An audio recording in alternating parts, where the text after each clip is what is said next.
eng xatarli bo'lgan energiyalar. Bu har qaysi oyning 1, 10, 19 hamda 28 sanalarida tug'ilgan bir energiyasiga oid bo'lgan insonlar. Один в поле не воин, ya'ni jang maydonida bir jangchi emas deyiladi.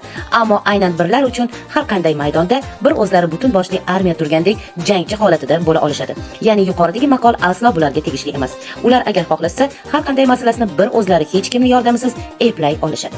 Ikkinchi o'rinda bu 8, 17, 26, ya'ni har qaysi oyning ushbu sanalarida tug'ilganlar. Ular bilan umuman o'chakishmaganingiz ma'qul. Chunki o'zi shundoq ham ular hayotingizga kirib kelishi bu sizni karmangiz bo'yicha siz bilan ishlov boshlanganligini anglatadi. Kamiga ular bilan o'chakishsangiz hayotingiz yanada og'irlashadi. Birinchi o'rinda esa bu 9 energiyasiga oid bo'lgan insonlar, ya'ni har qaysi oyning 9, 18 hamda 27 sanasida tug'ilgan odamlar. Asosan ular ko'p gapirmasliklari, olishmasliklari, sukunatli, og'ir bosiq yurishlari ko'p kuzatiladi.